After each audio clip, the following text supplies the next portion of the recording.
गांव में पानी से लबरेज एक तालाब था। उस तालाब में सोनू, मोनू और भूलू नामी 3 मछलियां रहा करती थी। ये तीनों मछलियां पानी में हंसी खुशी खेलती कूदती रहती थी, लेकिन उन तीनों का मिजाज एक दूसरे से बिल्कुल मुख्तलिफ था।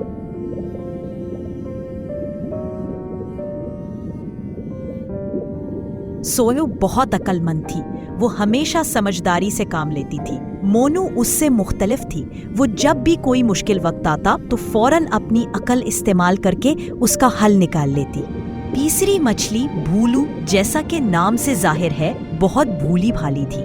वो हमेशा बेफिक्री से रहती थी। ना उसे कोई फिक्र होती, ना ही वो किसी बात को संजीदगी से लेती और ना ही कभी अपनी अकल का इस्तेमाल करती।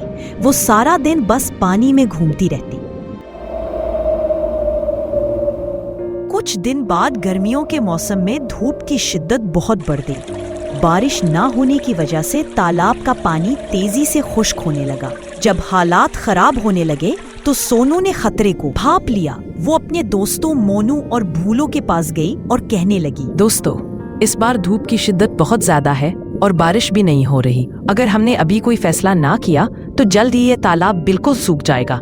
पानी कम होने से शिकारी यहाँ जाल डाल देंगे और हम आसानी से उनके जाल में फंस जाएंगे। इससे पहले कि ऐसा हो, हमें गांव के बाहर मौजूद बड़े तालाब की तरफ हिजरत कर लेनी चाहिए। सोनू की बात को संजीदगी से लेने के बजाय मोनू और भूलो ने लापरवाही दिखाई और वहाँ से चली गई। ये देखकर सोनू फौरी तौर पर बड़े तालाब की तरफ चली गई।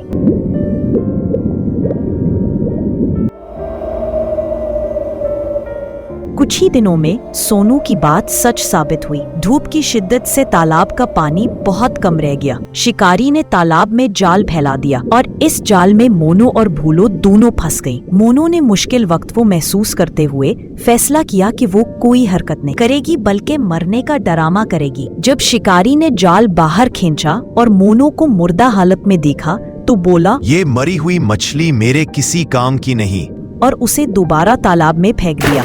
यूं मोनू की जान बच गई और वो अल्लाह का शुक्र अदा करने लगी। लेकिन भूलो को कुछ समझ न आया, इसलिए वो बेबस होकर जाल में फंसी रही और शिकारी उसे अपने साथ ले गया। यूं भूलो मदद के बगैर और बेसहारे मार दी गई।